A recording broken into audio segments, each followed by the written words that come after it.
Cabinet मंत्री गणेश जोशी के एक बयान पर सियासी घमासान मच गया है। उत्तराखंड से लेकर दिल्ली तक सवालों की बौछार हो रही है। आरोप प्रत्यारोप का सिलसिला चल रहा है। गणेश जोशी ने आखिर ऐसा क्या कहा कि जिस पर घमासान मच गया।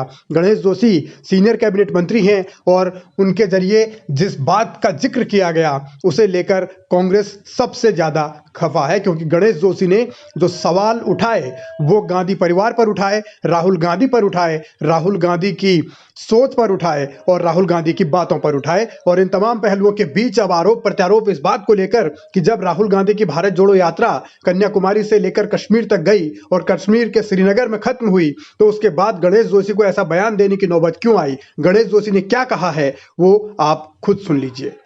राहुल गांधी जी की मुझे बुद्धि पर तरस आता है।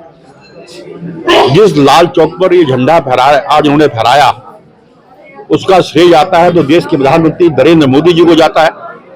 और धारा 370 नहीं हटी होती, माहौल उसके अनुकूल नहीं होता, क्या राहुल गांधी की हिम्मत थी कि लाल चौक को झंडा फहराता। लाल चौक पर झंडा उस समय फहराया है तो डॉक्टर मुरली मनोहर जोशी जी ने फहराया। अगर आपको ध्यान होगा, मैं भी उस कार्यक्रम में साथ में था। और शहादत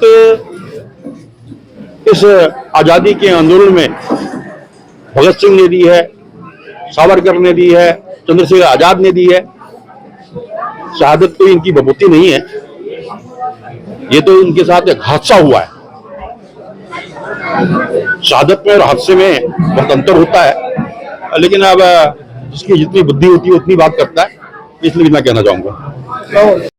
गणेश जोशी ने प्रधानमंत्री नरेंद्र मोदी की तारीफ तो की, ये बहुत अच्छी बात है, तारीफ होनी भी चाहिए। अगर कोई काम कर रहा है या अपनी पार्टी का नेता है तो उसकी तारीफ हर कोई करता है। लेकिन देश के दो दिवंगत प्रधानमंत्री, जो राजीव गांधी हो या फिर इंदिरा गांधी हो, जिनकी शहादत हुई, जिनकी हत्याएं की गई, और इन तमाम पहलुओं के बीच गणेश जोशी अब ये कह रहे हैं कि वो शहादत नहीं बल्कि हादसा है। तो फिर ये किस तरीके की सियासी सोच है, ये किस तरीके का राजनीतिक एक अलग तरीके का मुकाम हासिल करने की कोशिश हो रही है। और इसीलिए कांग्रेस अब हमलावर है। सवाल बीजेपी पर दागे जा रहे हैं।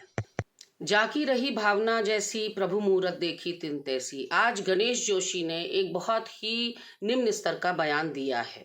उन्होंने कहा कि राहुल गांधी के परिवार के साथ जो कुछ भी हुआ वो शहादत नहीं, हादसा थे। ऐसे में अपनों को खोने का दर्द शायद गणेश जोशी नहीं समझ सकते। लाल चौक पर झंडा फहराने का श्रेय भी वो मोदी जी को देते हुए नजर आए। वो शायद ये भूल रहे हैं कि आज से 75 साल पहले जवाहरलाल नेहरू जी लाल चौक पर झंडा फहरा चुके थे जब मोदी जी पैदा भी नहीं हुए थे।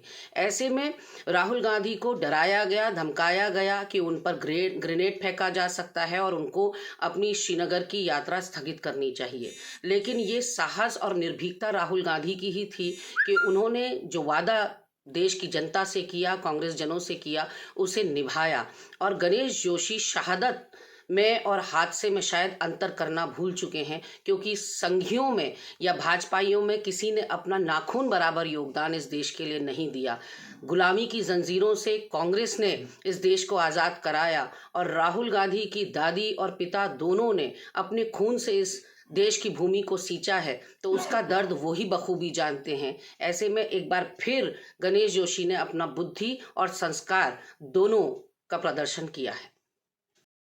किसने क्या कहा, किसने क्या नहीं कहा, राहुल गांधी को लेकर पहले से क्या क्या बातें होती आ रही हैं, अब जब उनकी यात्रा खत्म हुई है तो उस यात्रा के बाद भी क्या क्या आरोप लग रहे हैं या क्या क्या सवाल उठ रहे हैं, ये आने वाले वक्त में भी सिलसिला चलता रहेगा।